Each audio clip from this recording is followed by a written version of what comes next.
বিসমিল্লাহির রহমানির রহিম। সম্মানিত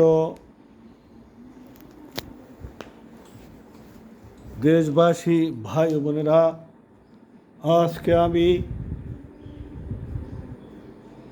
আপনাদের উদ্দেশ্যে ছোট্ট একটি বিষয় একটু পরিষ্কার করতে চাই।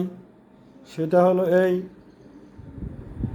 সেই বিষয়টা মনে পড়লো এই কারণে যে 7 বছরের একটি শিশু পাশবিকতার শিকার হয়ে পৃথিবীর মায়া ছেড়ে চলে গেলেন। এইটা কতটা পৈশাচিকতা, কতটা অমানবিকতা! এটা তো আইয়ামে জাহেলিয়া যুগকে উত্তীর্ণ করেছে, জাহেলিয়া যুগকে ওভারটেক করেছে। আপনাদের মনে আছে, আপনারা একটা বিষয় জানেন যে মহিলাদের পর্দা করা ফরজ, পুরুষেরও কিন্তু পর্দা করা ফরজ। আর আসিয়ার মতো একটি শিশু, এর কোনো পর্দার প্রশ্ন ওঠে না। আপনারা জানেন এই বাংলাদেশে নানাবিধ ঘটনা ঘটে। এদেশের জনপ্রিয় অভিনেতা মোশাররফ করিম, তিনি পোশাক সম্পর্কে একটা মন্তব্য করতে গিয়ে ইউটিউব এবং টিভির পর্দা খুললেই দেখতাম তাকে জুতাপিটা করতেছে। রাস্তাঘাটে যেখানে সেখানে মোশাররফ করিমকে জুতা পিটা করতেছে। এই জুতা পিটার কারণ হলো মোশাররফ পোশাক এবং পর্দা সম্পর্কে একটা অশুভ এবং বিরূপ প্রতিক্রিয়া ব্যক্ত করেছিল। মোশাররফ হয়তো বলেছিল যে শিশু যখন ধর্ষিতা হয়, বোরকা পরা মেয়ে যখন ধর্ষিতা হয়, তবে পোশাকের দোষ কী? এই যুক্তিটা তার চলে না। আল্লাহর হুকুম,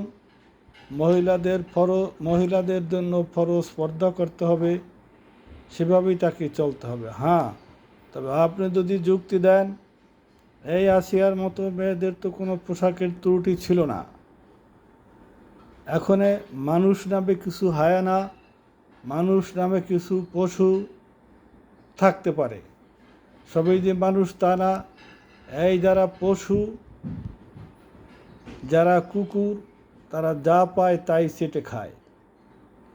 ইসলামে একজন নারী যদি একটু ঢিলাঢালা পোশাক পরে, কালো রঙের পোশাক পরে, সেই বোরখার ভিতরের যে মেয়েটা, তার বয়স 18 না 70, এটা কেউ তাকাতে যায় না।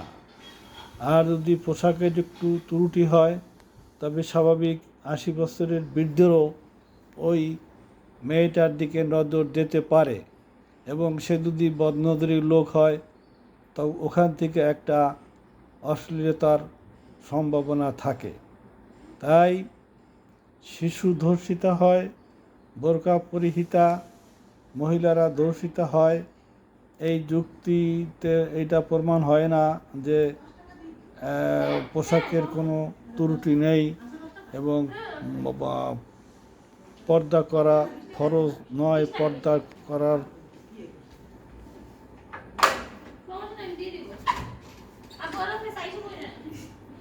পর্দা করার প্রয়োজনীয়তা নেই, এই কথা বলার কোনো সুযোগ নেই। তা আমি সকলকে অনুরোধ করব, মোশাররফ করিমের মতো ওরকম কথা আমরা কেউ না বলি। আমরা আল্লাহর হুকুম এবং বাস্তবতার নিরিখে কথা বলি। আপনি আমাদের সমাজে বোরখা পরিহিতা কিছু মেয়ে লোক দেখবেন, এরা মূলত বোরখা পরিহিতা নয়, এরা বোরকাকে একটা ঢাল এবং আত্মরক্ষার আবরণ হিসাবে ব্যবহার করে। একটা মেয়ে প্রতিদিন একাধিক বিএফের সাথে ডেটিং করে এবং এক একজনের সাথে এক এক পোশাক পরে পাশের টেবিলে রেস্টুরেন্টে নাস্তা করতেছে, ডিনার করতেছে, কিন্তু তার বিএফ ওকে হয়তো জিন্সের প্যান্ট এবং শার্ট পরিহিত অবস্থায় ডেটিং করেছে, আজকে সে বোরখা পরে এসেছে। এরকমভাবে চোখে ফাঁকি দেওয়ার জন্য গাঁজাকে ফেন্সিডিলকে আবরণ করার জন্য বোরকা পরে। সব বোরকাই কিন্তু পর্দার বোরকা নয়, এটাও আবার একটু আমাদের বুঝতে হবে, ভাবতে হবে। আমি সকলের প্রতি অনুরোধ রাখব যে আমরা যারা মুসলমান তারা আল্লাহ এবং রাসূলের নির্দেশিত পথে চলব, কখনো অযৌক্তিক কথা বলবো না, এবং এক শ্রেণীর জানোয়ার এবং হায়ানা পৃথিবীতে থাকে, তারা তো ওগুলো লক্ষ্য করে না, তারাই এই সমস্ত শিশুদের প্রতি চড়াও হয়। আজকে দেখেন, এই তার আপন ফ্যামিলির ভিতরে একটি শিশু, সেই শিশুর প্রতি চড়াও হয়। আজকে তার দুনিয়ার পরিণতি কী আর পরকালের পরিণতি কী হবে তার আল্লাহ পাকই ভালো জানে। নিজের আপন মা সন্তানের ফাঁসি দাবি করতেছে, আমরা বুঝতে পারতেছি যে কত বড় ধরনের অপরাধ সে করেছে। আল্লাহ পাক আমাদের সকলকে সুখ শান্তি দান করুক, আমাদের ভিতরে সঠিক বুঝ আসুক, আমাদের শুভ বুদ্ধির উদয় হোক। সকলকে ধন্যবাদ। আসসালামু আলাইকুম।